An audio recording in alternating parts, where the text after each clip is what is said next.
We've got a great speaker here to talk about an issue that's very important to all of us right now. Michael Dubrasich. I did good. I did very well. As a consulting forester, as critical of forest policies as I think we all are, the federal government is wasting timber and backing away from its historic role of protecting private property. Mike says that fires that start on unkempt federal land and spread to private property are irresponsible spillovers perpetuated upon American citizens by their own government. Mike is the founder and executive director of the Western Institute for Study of the Environment, also known as WISE. It's a think tank and it's building on an online library focused on forest, fire, and environmental history. Mike is a thoughtful and prolific writer. He holds degrees in forestry from UC Berkeley. We won't hold that against you. That in 1974 in Oregon State, he holds a degree in statistics, which he received in 1995. He's the author of A Guide to Innovative Tree Farming in the Pacific Northwest, and has been consulting in forester in Oregon for 28 years, and he's specializing in forest biometrics. So let's give a warm welcome for Michael.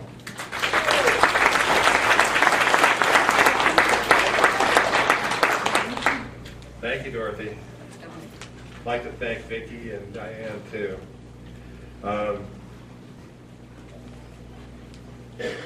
Yeah, I'm a private consulting forester. I've been dealing with these forestry issues for now 40 years. And started a number of different consulting firms and an institute, the Western Institute for Study the Environment. But last May, we started a new group called Give Us Our Land Back. It's a citizens coalition seeking to improve environmental stewardship, Oregon's natural resource economy, and our social well-being by, let's see if this works. All right. We're petitioning Congress to return title and jurisdiction of federal lands to the counties of Oregon. We're gathering signatures on the. Oh, let's go. No, it's not going to back up. We're gathering. Let's see.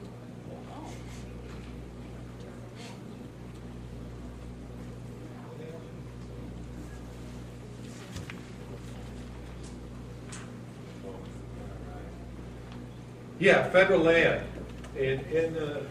Most of the country doesn't have much federal land, but western states have a great deal. Oregon has 53% of the land base is controlled by the feds. Idaho, 50%. Montana is 30%. And Washington, 30% of the states represented here today. That's a big chunk. Other states west of the east of the Mississippi, it's less than 5%. Well, grab the mic. You can take off the stand. All right. I just figured I could shout at you from here. Could you not hear me if I just shout over here? I guess they can. We want to hear every word. It'll come out. Yeah. I'm running two machines here. I got this. I need three hands. Anyway, and you're probably familiar with this as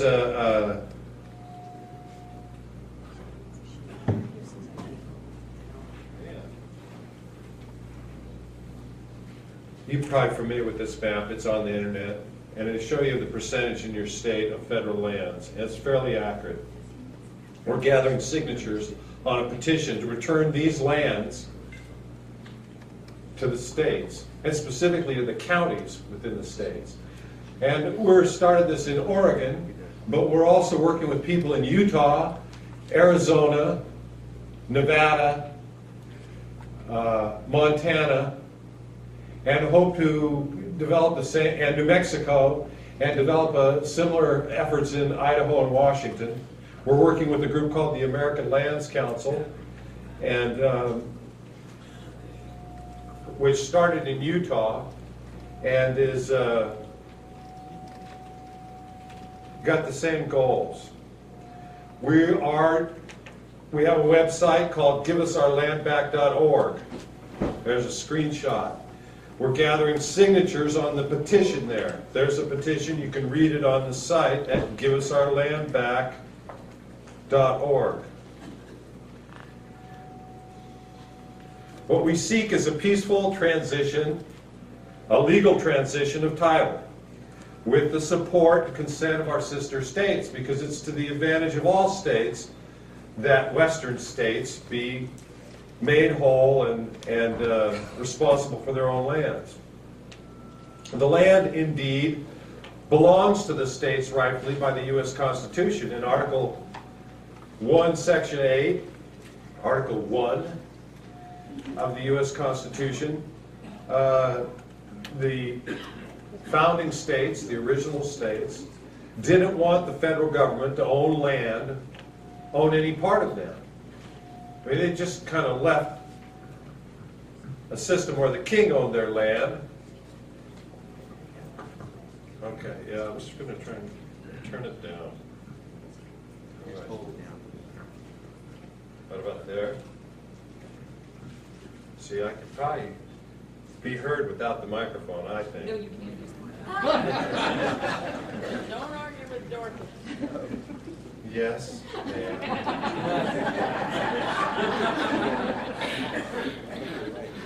Smoke. The state said it would be okay if the federal government owns military bases, naval yards, arsenals, armories, and the District of Columbia, which was a new idea, and they really weren't in favor of that, but they said, well, okay, we'll give you 10 square miles of mosquito-ridden swamp in Maryland, and you put the capital there, and then don't bother us anymore.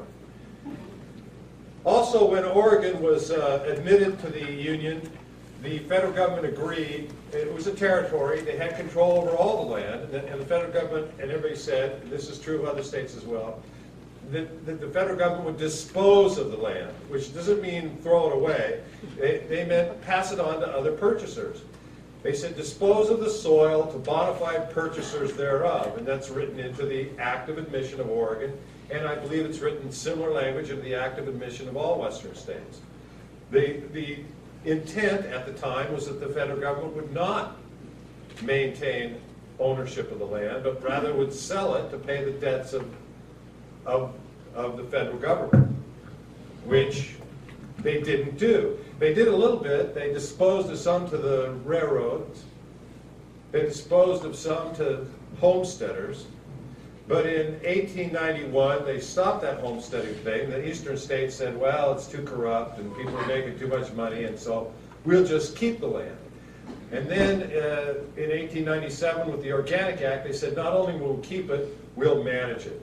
And by 1905, they formed the U.S. Forest Service, and then eventually the BLM came along, and the federal government became owner and manager of this huge proportion of the land in western states.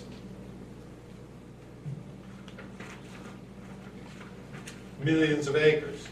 In Oregon, it's 33 million acres. In Idaho, 26 million. Montana, 28 million. Washington, 13 million acres controlled by the federal government. We seek to rectify this error by promoting the transfer today, and we want it transferred to the counties.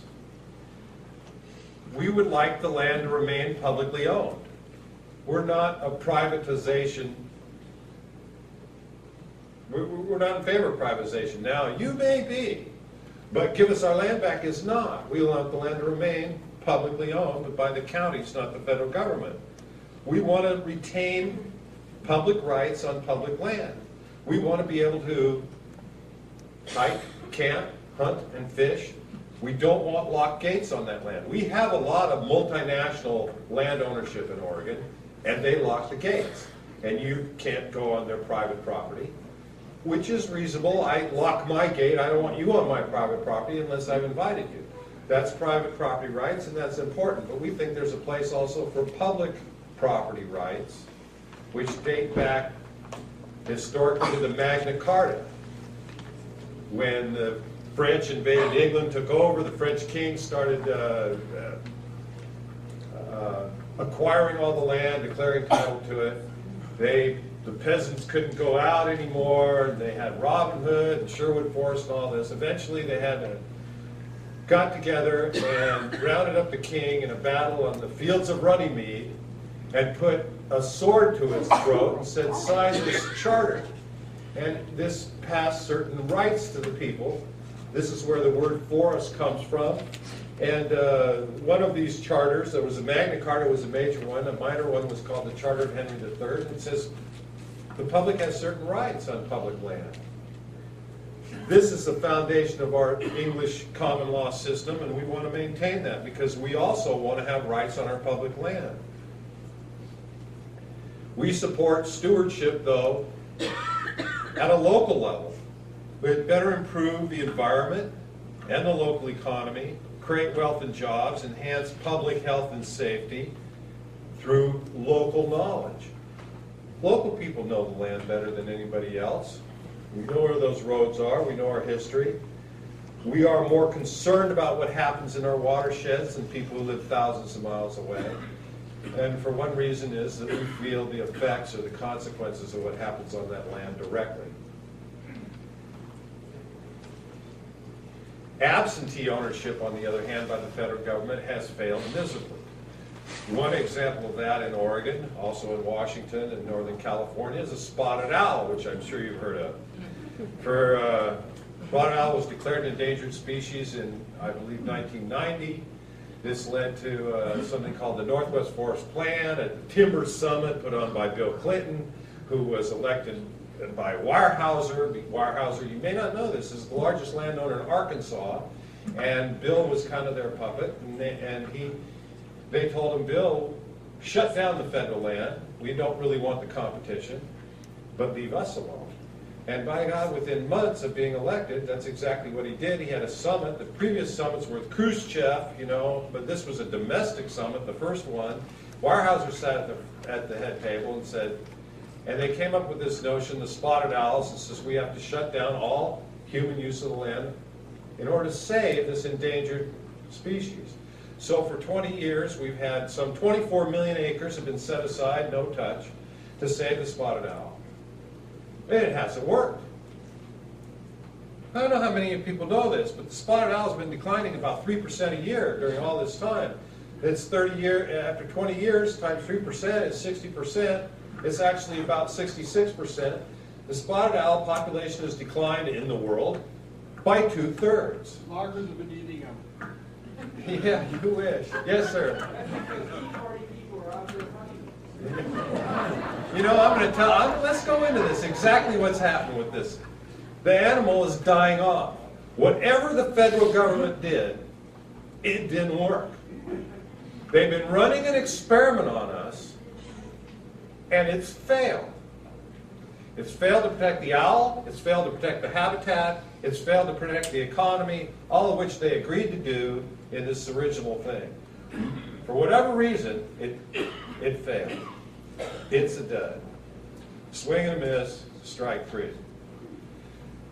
They said, well, we need habitat. The owl doesn't have any place to live. The owl is just out there flying around and there's no place to nest. There isn't enough habitat for the owl. It turns out that was a bogus scientific theory, that the owl has plenty of habitat. There's a lot of ground with trees on it. The owl lives in trees. The theory went, well, the human beings are scaring the owl. When loggers or people in a truck, if they go out there, the poor owl sees a human being and falls over dead. That's not true. The owl comes, I'm telling you, I worked in the woods, the owls are so friendly. Spot owls come right up to you. They really expect you to hold out a little white mouse on a stick. The first time I ever got involved in this, back in the 80s, I was hired to evaluate spotted owl stands. I'm a forest biometrician. I know how to measure trees and canopies and things. And they said, Mike, would you help us? I said, sure. For a price. And they said, here's your little training session. Owls don't eat mice. They eat flying squirrels. They only eat flying squirrels. They can't eat mice because their talons are too big to grab a mouse. And about an hour later, we went out, and the guy pulled a bucket of mice, little white lab mice, out of the back of the rig, and he put it on a stick, and the owl flew right down and ate the mouse. And I thought, you had just lied to me. I know I heard what you said an hour ago. At that time, we went out again with the top spotted owl scientist. His name, I don't mind telling you, was E. Chuck Meslow. He was at Oregon State University. He initiated this controversy. And we were having breakfast in a restaurant. And I said, you know, it would be very easy to capture spotted owls and breed them and release the young. I myself raised chickens. And as I'm saying that, he pounded the table and the hash browns took a big hop and he said, it's not about the owl. It's about the habitat. It's never been about the owl. It's always been about the land. It's always about taking control of the land. Nice gentleman from Iowa has served in war. Let me tell you what war is. War is, by definition, the takeover of territory by force or threat of force. Usually by an armed militia, but not always. But it's about takeover. It's not about buying the land. It's not about gifting the land. It's about takeover. It's about takeover territory. Sometimes it's takeover of the ocean, sometimes it's takeover of the skies, but generally it's the dirt, it's takeover of land. And this is what's happened. The control of the land has been taken from the local communities by somebody else. After 18 years, the spotted owl has fallen by 2/3. Fish and Wildlife just this last winter proposed setting aside another 13 million acres on top of what's been set aside so far. It's failed for 20 years, so let's do it some more. Well, yeah, it might. Well, I'm going to give you some science here. They say the barred owl's the problem, but it's not. That's a lie that's been perpetuated, and it's been in the newspaper, and you might think it's true. But the barred owl and the spotted owl are virtually identical. One has bars, one has spots. They're the same size, they're subspecies of each other, they're hoot owls, and they interbreed. They do not hunt each other. There has never been a case where witnessed by a human being where a barred owl predated a spotted owl. Never. There is not one documented case of that, and nobody makes the claim within the spotted owl community. They don't make that claim. If you read the spotted owl plot, they say might, maybe, this and that, and we think something. The newspapers get a hold of it and say the barred owl is predating the spotted owl, but it isn't. They both of them eat rodents. They don't eat each other. There's predator-prey. All animal populations are governed by predator-prey relations, not habitat. That's a bad myth spread by people who want you to believe that human beings are toxic to the environment, that human beings are a virus, a poison on the land, and the whole planet is going to heck in a handbasket because of the human race. But the fact is, human beings have been the caretakers of nature on this planet for hundreds of thousands of years, and on this continent for maybe 50,000 years, but certainly 15,000, living in harmony, as it were, right here. Human beings have had meetings like this for at least, 10,000 years, right here. Taking care of this land. We're not toxic. We're actually the caretakers of nature, and nature needs us, and in fact, nature misses us. Since the Northwest Forest Plant was inflicted, Rural Oregon has experienced 18 long years of the worst economy in the United States. We have suffered the highest unemployment, business bankruptcy, home foreclosure, and hunger of any state. We have some counties in Oregon with over 25% of the families are on food stamps. Children are not getting enough to eat. We have some communities near where I live, in the Willamette Valley, which is so rich.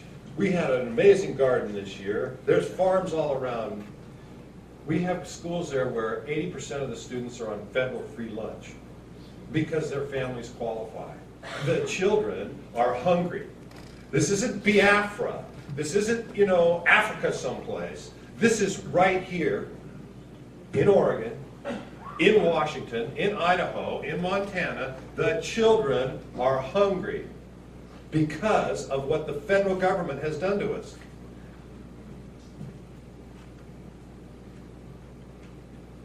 Our counties are insolvent. They're opening the jails. Criminals are being let out because they can't pay for jail staff. Laying off workers. I mean, they're SEIU workers and everything, so you can have mixed emotions about it. Opportunity cost has been in the billions, nearly $250 billion in economic opportunity cost. And for what? For nothing. For nothing. The spotted owl's going extinct behind this program.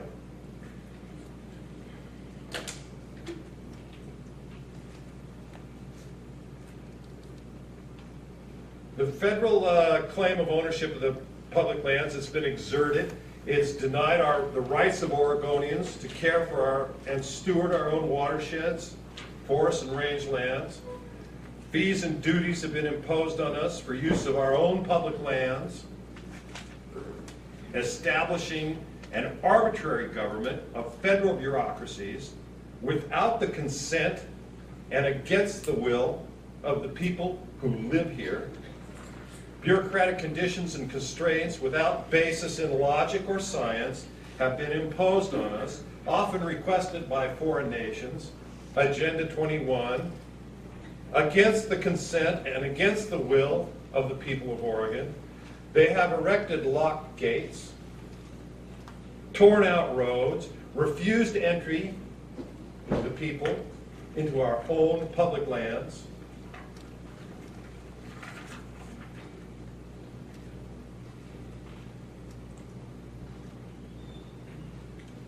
Travel management's a big deal. Every national forest has got a new travel management plan where they're now tearing out the roads, ripping them up, putting ripping teeth behind the bulldozers, and also digging big water bars and destroying roads that have been used for over 100 years, since before the Forest Service even existed. Roads that go to the springs that supply the water for irrigation and domestic use and municipal use. I tell you stories about that. You probably heard the Tombstone story. They burned, had a let it burn fire, burned it up, and then they had those springs up there which have been feeding Tombstone since I don't know, 150 years or something. People at Tombstone went to repair the pipelines, and they said, well, you can't drive up there. Well, I'm sorry, but that road's been there for 150 years. That's how we put the pipeline in the first place. That's how we developed the... I'm sorry, no, you can't. And it comes to armed confrontation. The federal agents are out there with guns. Stay off the land.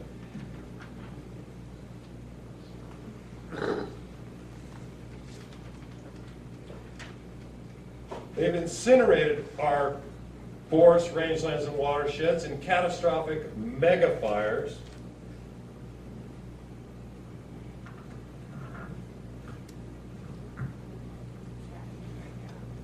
See the little guy right there? These are 5-foot Douglas fir, old growth, spotted owl, 400-year-old trees. Let it burn.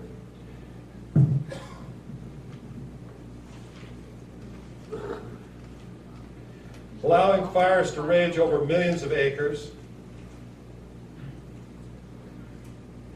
doing economic damage, not only to the public property, but their fires jump off the fires don't know where the legal boundaries are, burning hundreds of homes every year, damaging the public health and safety, spreading smoke. The increase in respiratory ailments and the increase in hospitalizations has been documented. People are choking to death from their let-it-burn fires. They've destroyed the old growth. They've destroyed the wildlife. Do not live through those kind of fires. The water, the air, the soil erodes off the hillside. Recreational use, hunting and all, shut down. Energy development, heritage.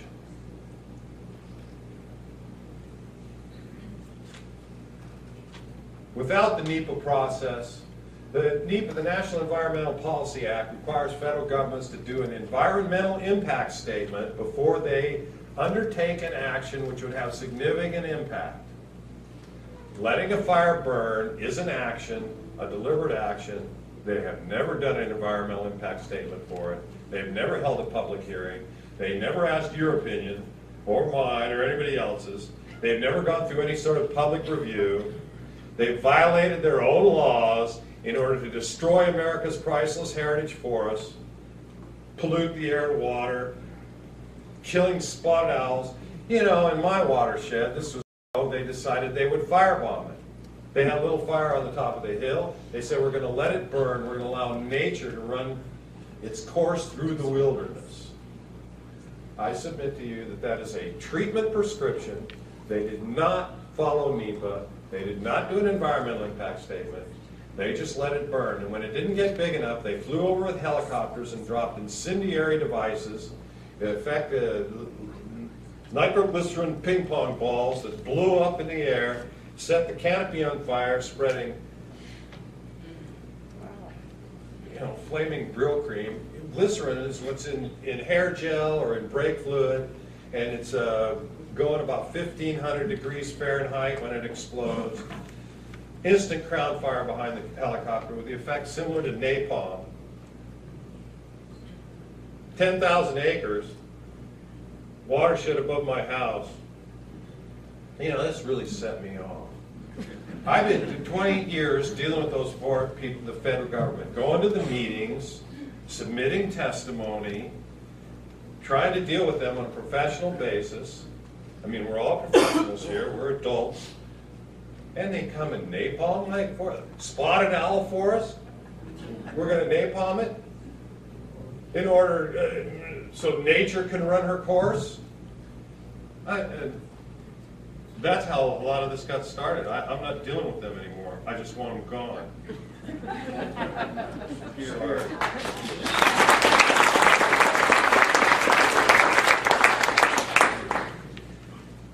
Fire burns like this, it seals the soil. It's called soil sealing. Rain hits it, bounces off, does not percolate in deep, starts running off in little rivulets, and they join together, and eventually mud flows into the stream. This is a good picture. Anybody, can you read that sign? B-O-I-S-E, National Forest.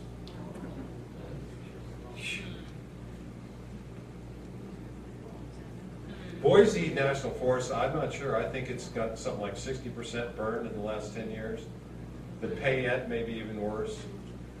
The National Interagency Fire Center is in Boise. So all this Let It Burn started in Idaho. You're the little testing ground for it. They make a lot of money on Let It Burn. They got something called the Flame Act, which is a blank check for fire. So however much they spend on fire, the Congress gives it to them.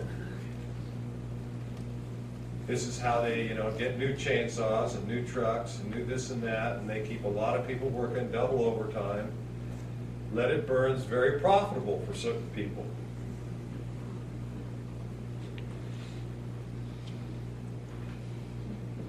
It's the middle fork of the Salmon River. after those Payette fires in 2007, the hillsides just fell right down in the river and killed all that spawning salmon habitat, covered up the gravel, where they lay their eggs, and stays in the river, and these little kind of mud dunes flow down the river every year. They set aside all this stuff. They said you can't touch it because of this endangered salmon, and then they just destroyed the salmon habitat where they actually lay their eggs, burning hundreds of homes every year.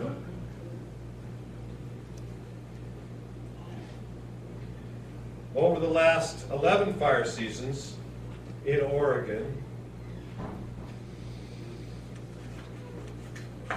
5.5 million acres have burned.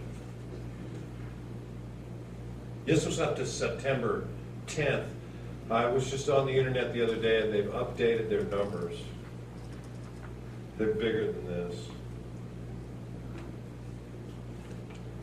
Idaho, over 7 million acres have burned. Probably close to 8 million now, because this has been a heck of a year, a record year in Idaho since the big blow up of 1910. I mean, 2007 was pretty bad, but I think 2012 might beat it because of those fires on the Salmon Chalice National Forest.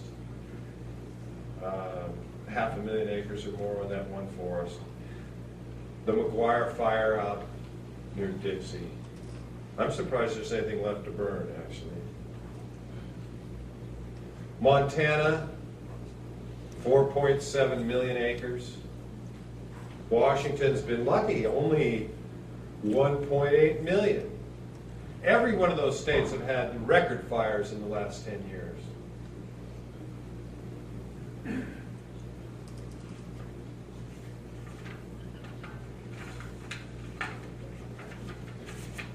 Total burned annually by nationally. This is a 10-year running average. That's why it doesn't go all the way to the end there. This dot's not correct. It's actually up here, because this is like a 2-week-old data. And the fire season's not over. We still haven't had the California fire season, which is usually between now and Thanksgiving. This was the record year. That didn't quite make it. We're going to push another record. Whereas before Clinton was elected, the average was in the 3 million a year. Now we're pushing up 7, 8, 9 million a year. Thank you, Bill. And they've introduced exotic pests such as Canadian wolves, which attacked our game and domestic animals.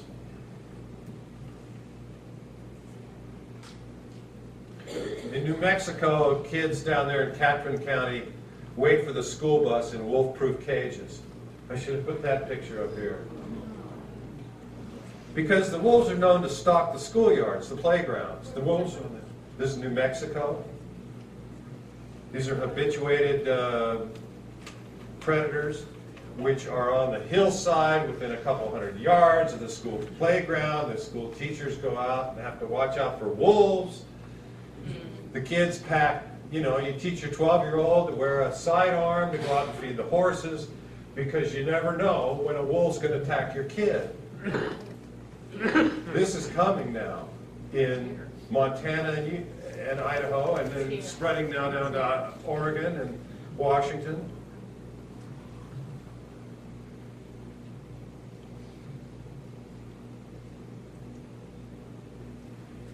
The federal agenda is inadequate, it's incompetent, it ignores scientific realities, it's driving our wildlife to extinction, incinerating our heritage forests, crippling local economies. It's a quasi-religious, pseudoscientific, anti-American agenda, which is not just the Forest Service, it's the BLM, the Park Service, Fish and Wildlife, and the Environmental Protection Agency, the EPA. Yeah.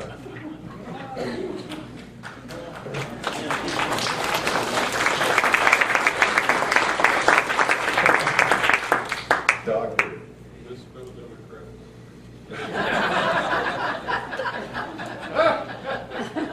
So what our petition says is, whereas the sovereign control, full jurisdiction, and eminent domain by the people of Oregon over our own land and resources within our boundaries would be most likely to affect our proper stewardship and the safety and happiness of the people of Oregon. And whereas the state of Oregon is entitled to those attributes essential to its equality, dignity, and power on an equal footing with the other states in the Union, and whereas we're friendly, we reaffirm our allegiance to all the other states, render all felicitations and consanguinity to our sister states, because it really is in their advantage. It's to their advantage not to pay for the destruction of our state. Therefore, be it resolved, we respectfully request the U.S. Congress to give us our land back. And I'm inviting you to please come read the petition at give us our land back, not give us back our land, give us our land back.org, and help us reconnect our local communities and our local public lands, to our public lands, to be good stewards of our public lands. We have to have the responsibility and the authority to act in our own local best interests without oversight from outside force, because territory is identity. Where you are is who you are. You know, Vicky's from Joseph. Eric's from Billings. Where you are, where you're from, is part of your identity. We're territorial animals, like most other animals. And we identify with our territory. We don't just meander all over. We're from a place. And our place is important to how we view ourselves. That's what I mean when I say where you are is who you are. And self-determination is our birthright.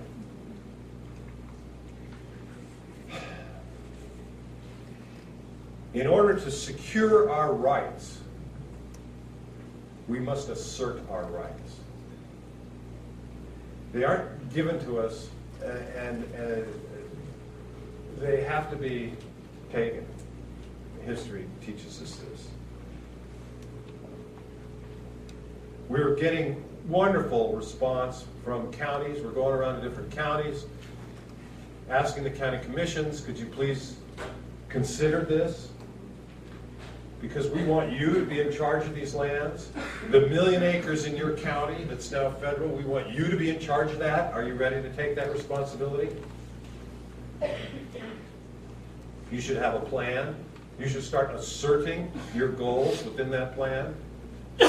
And whether we get our land back right away or not, you should be telling the federal government what it is you want done on each and every acre within your county.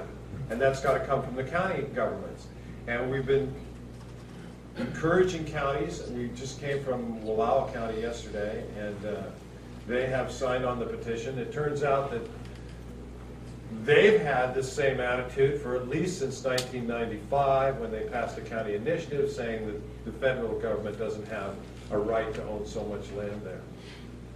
And they're building plans, and they are asserting their rights. They're ahead of us, really, but it was wonderful to go there, and they've joined our petition. I hope to come to your county someday and ask you also. We're also asking for signatures, although this is an Oregon petition. We want everybody in the country to sign it. We want all our sister states. Right now we have signers from 33 states, last I checked, and because it's to the advantage of New Jersey and Georgia and Nebraska, not to firebomb Oregon anymore. Thank you. And in addition to visiting our website, I recommend you visit the website of a multi-state organization also dedicated to recovering our public lands, the American Lands Council, at americanlandscouncil.org. Thank you so very much for the opportunity to present this to you. Do you have time for any questions?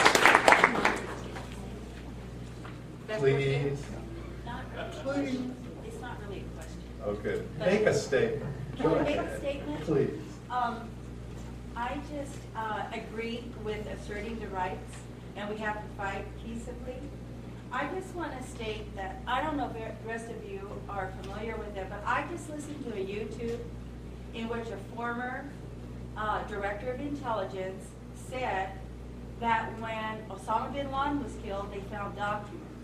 Within those documents was the plan by the terrorists to make our force this way, and when they got dry enough, they were going to go out and burn them. Now, I don't know, but I don't hear about all this, but there are fires all over the United States destroying homes, and they do not know where they came from. I put the YouTube on Facebook, Twitter, but it is very interesting to listen to him that it is a plan set up long ago by the terrorists to destroy our resources. So that helps a little bit just to understand who is they.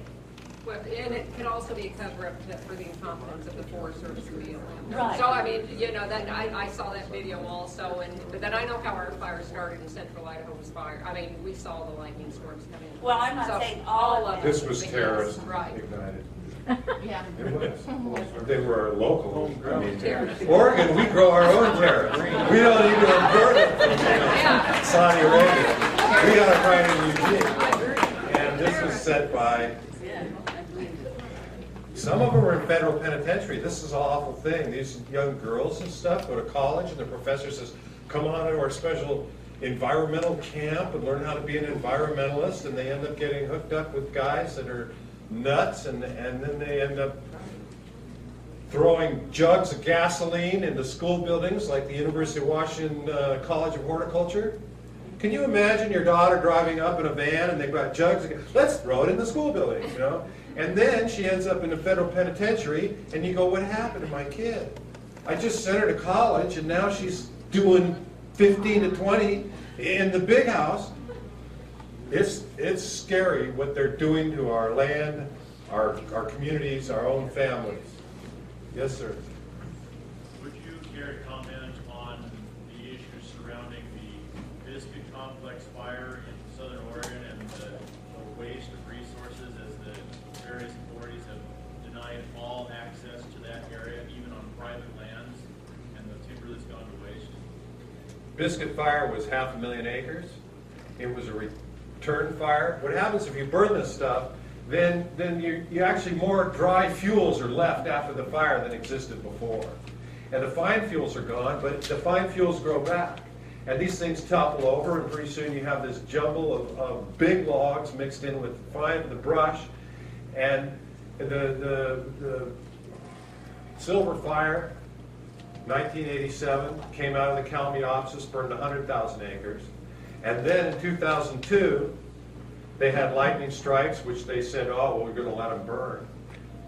They'd torn out the roads. They bulldozed the roads. They ripped them up so they couldn't get trucks down them. And then that fire in 2002 got to be 500,000 acres.